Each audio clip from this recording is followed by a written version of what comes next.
This weekend saw many non-essential shops reopen, but as cinemas, pubs and hairdressers welcome back customers, many beauty therapists were left wondering why they can't work. Well, in just a moment, Dr Philippa will explain why salons are being kept shut. Nice to see you. Yeah, I know. Another face in the studio. Another Loving person.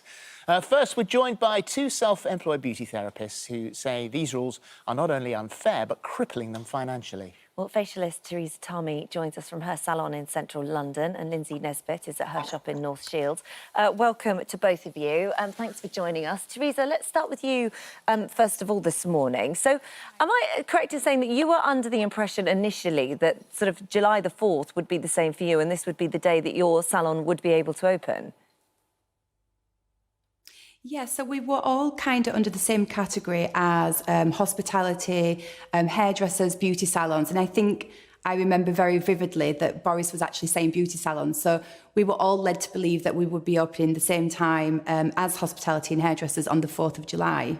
And so what effect has this had on you recently now? Because we know times have been incredibly tough. You've got two salons, you had to close one in Knightsbridge.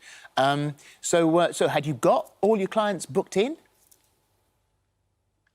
Yeah, so we first of all concentrated on reaching out to the people that we had to cancel over the lockdown months, which would have been March, April, May, and June. So we reached out to those and said, you know, we're really looking forward to seeing you, and we made those priority to get them booked back in. But we did kind of like risk leaving it until maybe just a week, 2 weeks before the 4th of July, because we didn't want to get overconfident and then the government changed their mind and then we had to cancel everyone. So we did it 2 weeks before. We got fully booked for pretty much a month, all therapists. As you said, I had to close one salon, so all therapists were going to be in one salon. And we've had to go and cancel them all, which is really disappointing for them. It's really disappointing for us, and obviously my team not knowing when they can come back to work too. And of course, this is your livelihood. This is your therapist's livelihood. So what is the impact of this financially on you? Yeah. Well, it's kind of, I mean, it's coming to crunch time now. You know, I'm in Mottcombe Street in central London, which is obviously a very swanky area and high rent costs. But I've been very, very lucky to have help from my wonderful landlord. And I just feel for lots of other people that's not as lucky as me. You know, everyone has rent to pay, and that's really scary actually for a lot of people up and down the country where they might not have a landlord that's been able to help them, so they might have already had to close. But you know, this is a huge industry that we're just kind of left behind and not knowing what's going on, which is the most frustrating part. And you say, you know, you use the word disrespectful for this lack of clarity. Yeah.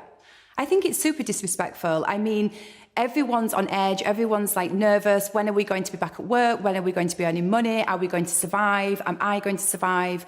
And am I going to be able to support my team too? And it is disrespectful. It's laziness. I think the government should have really looked at the whole sector. You know, they've put us under all the same category, which is massage parlours, tattooing, beauty therapists, waxing, nails.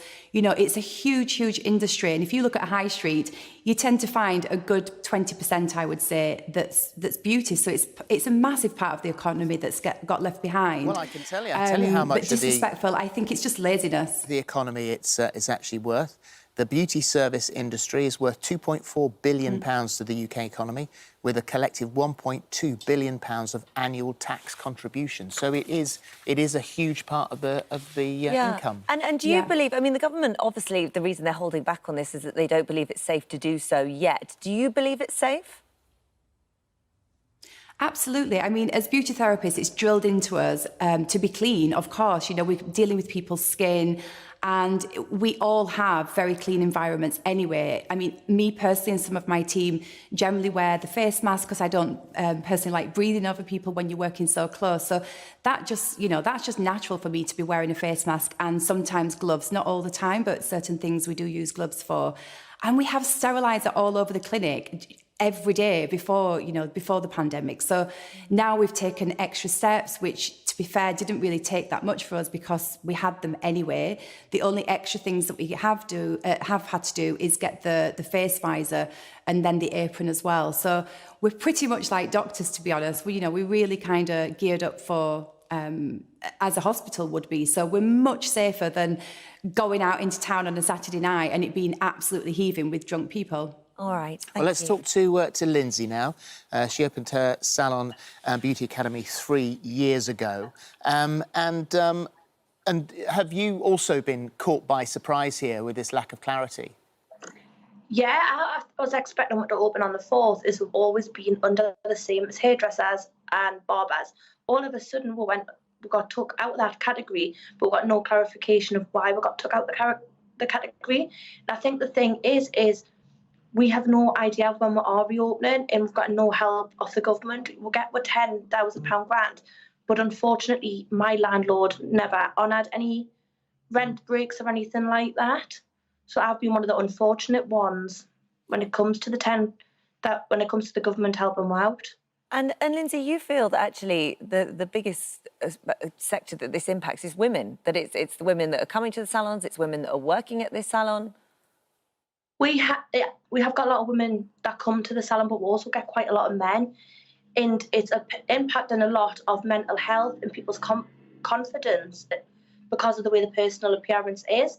I've had several messages over about the last 6 weeks, especially, of people messaging saying that they're not feeling themselves because maybe the husband hasn't seen them without the treatment.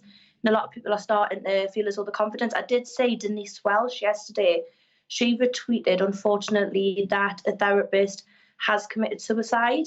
And one of our friends put it on, explaining she was a beauty therapist, and she thinks that's the reason that she has. Oh, sorry.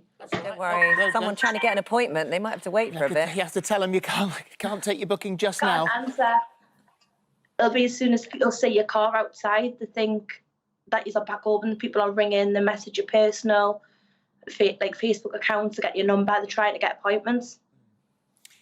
It was raised in Parliament at Prime Minister's questions. I think we've actually got that clip. Let's just have a look at this. It seems that, Lindsey, that it was all treated in a very light-hearted way there, when in actual fact this is your livelihood. That video absolutely infuriates us of what went on in Parliament the other day, because people are laughing at people, which it is their livelihood, it's people's careers, but not only that, it helps a lot of people that are needing treatment, because we get a lot of quite elderly people that live alone, and they sometimes come and they're just like coming for the chat. Like when they're in the salon, they like the atmosphere and stuff like that, and I find it's a lot of people which it is affecting. And the fact is all they're laughing, but all of these beauty therapists, aesthetic practitioners, and holistic therapists, they've all been in every training course. You go through your infection control, your full A&P, you cover your costs, your radar, so everybody is totally trained up. So PPE to us. You've started a petition, haven't you? Have you got about 40,000 signatures so far? We've now got nearly 75,000 signatures back in the petition. Well, we wish you luck with that. Lindsey, I hope there's some good news coming your way soon. I really do. Phillip is here now. Good morning. It's lovely to have you here. So why have the government done this? Why have they made this change? Why have they keeping beauty salons shut?